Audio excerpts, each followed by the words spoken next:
Hello crafty friends, I'm Lean from Studio Kato and I'm so glad you're joining me again today. Today's video is part of a blog hop for Reverse Confetti, so make sure you head over to my blog and hop along to see all of the inspiration. Now there's quite a lot to this card, so let's get right into it. I am starting out by making some ink smooshing pieces with distressed Oxide inks. I'm making them onto scrap pieces of watercolor cardstock. This is 300 GSM Canson Monval watercolor cardstock. And I'm using pink distressed oxide inks. I will list all the colors I used in the description below. And I also made some orange pieces as well, but I'm not showing that because this video is already quite long. I'm adding some water, smooshing them down into the inks, and then I also added some splatter once they were dry.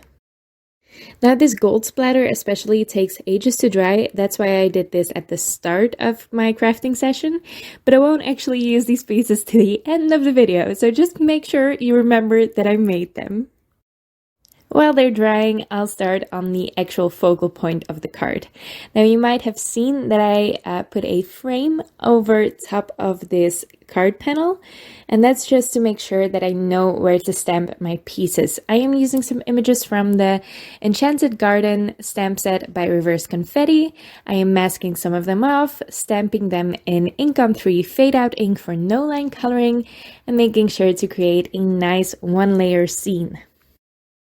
The card is not going to be one layer, but I needed this scene to be just one layer so it would fit nicely in that frame you saw earlier. Now I'm using my Misty for this because I like to stamp these images with the fade out ink at least 3 times to get a nice impression, because it's always handy when coloring that you can actually see the lines. Once that's all done, I can start coloring. And this took me a while because it's no line coloring and I like to take my time with this. And I also use a lot of layers when no line coloring, and I'll talk about that in a bit. I'm using the Faber-Castell Polychromos pencils. These are wonderful pencils, and I love using colored pencils for no line coloring because unlike watercolor and alcohol markers, these are really great for the fine details. And as you can see, this image has quite a lot of fine details. Those legs and the tiny little basket he's holding were a little bit of a pain to color, but worth it in the end. Now let's talk about what I'm actually doing here. I am using a lot of layers for this no-line coloring because the most important part of no-line coloring is contrast. When you're coloring a lined image, your image is already defined. You just have to add a little color to it, and that's it. When you don't have an outline, your image is only defined by the darkest and the lightest colors of your image, of your coloring. And the higher the contrast between these darks and lights is, the more defined your image will be, the more it will pop off of the page. And to achieve this with pencils, you have to do 2 things. First, you have to work in layers. And I do this by first laying down some shading, but not my darkest shade yet. Then doing all the colors in between that and the highlight. So I am now blending 3 yellows together, I think. Went a little bit overboard with the amount of pencils I use. You don't need this many. This just makes it a little bit easier. So I go to my midtones and my highlights, and then I go back in with the darkest shade for my shading. Now, sometimes I do go in straight off the bat with my darkest shade at the base layer, and then I just blend it out into a midtone and then into my highlight. Why did I not do this with this yellow jacket? Because it's yellow and my shade is brown. My shading is brown. And these don't blend together well for colored pencils. You really have to work on blending them together. You need a couple of midtones, probably. And if you're having such a tiny image to deal with, this is hard to do. So it's easier to go in with your darkest shade at the very end and just very lightly add that over top of your coloring. Now again, later when I'm coloring the trees, you'll see that I'm not doing this. I am going in straight off the bat with my darkest shade and just blend that out all the way to my lightest shade. And that's possible because one, I have the space in these trees to do that. And I also have colors that blend well together, unlike this brown and yellow that I'm using. Now the second thing you need to be aware of when doing no line coloring with colored pencils or any kind of coloring really, when you're adding a lot of layers on top of each other, you need to be aware that colored pencils don't like to go on top of each other. But you can help them along. First off, you need great paper. And the paper for colored pencils is usually not very smooth. You need a little bit of grit, a little bit of texture for the color to actually rub off on the paper and stay there. And the second thing is that you also need to be aware of how much pressure you put on your pencils. And this goes hand in hand with the texture you need for your cardstock. If you go in with very heavy pressure right from the start, you will rub away that texture of the paper. You will compress the paper and make it all smooth, which is gorgeous. I like that smooth look, but it's not going to help your second layer to sit on top of it. So instead, make sure you do your first layer with light pressure, then put a little bit more pressure on your second layer, and then go full heavy pressure for your top layer. And this will also smoothen things out and give you a really nice, smooth and saturated color. So to sum it up while I finish this tree, for no line coloring, you need heavy contrast. And to achieve that, you need to work in layers. Now to help it along to work in layers, you need textured cardstock that's good for colored pencils. And you need to build up the pressure of your pencils as you go along. Speaking of the cardstock, I am using the Fabriano Accademia 200 GSM's cardstock. And this is great for mixed media, but it's also wonderful for colored pencils and also for ink techniques as well. Which you won't believe while I'm blending on this blue, but let me talk about why this looks like a mess. I didn't notice till I started having troubles blending this, but my brush was not dry. It was a little bit wet in the middle still, and it made my blending of the blue super splotchy and a hot mess. I was ready to throw this out, even though I had spent so long coloring my focal image, but then I realized that my frame would cover most of it. So I just continued blending on. I am going to create one of those sunset skies. I really love those. The colors are always amazing. I will list all the inks I used in the description below. And because I saved my masks from stamping, I can just blend over my masked images and not have to worry about anything covering my colored pencils.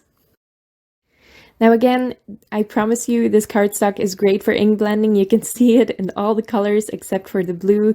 They go on super smoothly, not blotchy at all. My brush was just a little bit wet and that gave me some trouble there.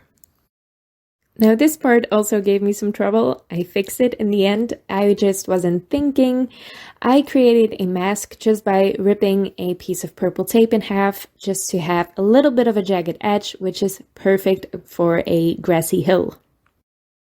And I use that to mask off the sky, and then I can also create some grass with some green inks. Now what I didn't think about is that that would leave the trees floating in the air. I noticed it when I pulled the masking off, so then I created a second mask to create a second hill. If I were to make this card again, this is the hill I would blend first. I would first put these masks in place and then just blend up against that from the bottom of the card upwards. Because now there was no way I was making the masked area on top of the grass I've previously blended perfectly line up with the grass I previously blended. So I will have some overlap there or spaces where the sky shows through, and I will have to fix that by blending more on top. And it's not perfect, but I think in the end it evened out a little bit, so it's barely noticeable at all. So I did fix it, but again, if I were to make this card again, start with the hill that's furthest away. And let's go right into fixing more mistakes, but these mistakes I had anticipated. Whenever I do no line coloring and masking, I know that I don't color inside the lines perfectly. It's just not a thing I'm capable of when doing no line coloring, and the masks always leave a tiny white border around, or they're not perfectly sized, so there's a sliver of white in some spaces. And the great thing about colored pencils is they layer well on top of ink. They won't blend out the ink like watercolor would, so it can just go in and fill those white spaces with more colored pencils. And now we can finally assemble the card. I glued that scene panel on top of a white note card. It's slightly smaller than a white note card, but I anticipated this. I knew this was going on, so I knew exactly where to place it. I made sure to place it in the top right corner and line those edges up. So there was no trouble. My images will still be perfectly centered in the frame, which I am assembling right now.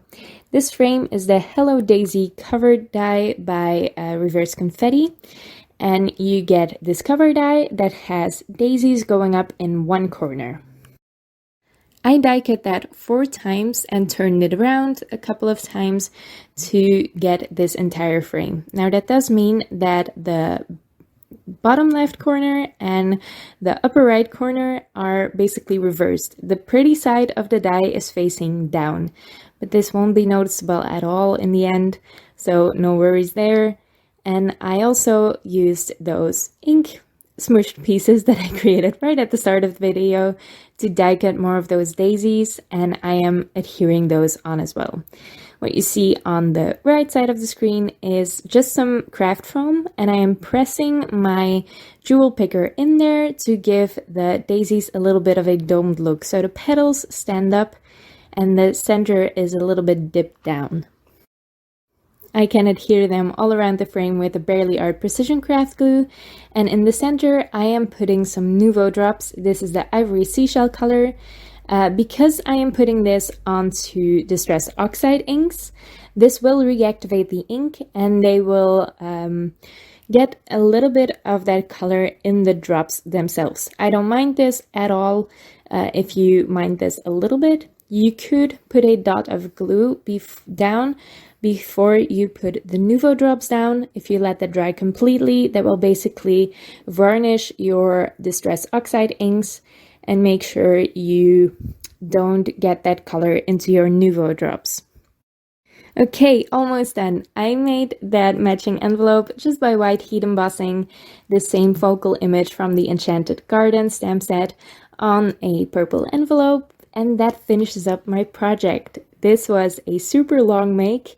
I think it took me 2.5 hours, but I really like how it turned out. I love how the no-line coloring turned out.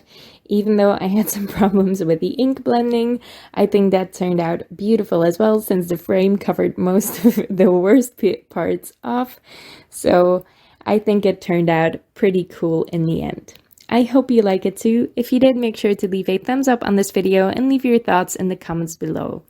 You can also head over to my blog for the blog post on this card and hop on over to all the other blog posts that were created for this hop to see more inspiration.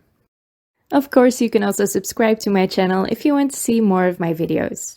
Thank you so much for watching, and I'll see you next time.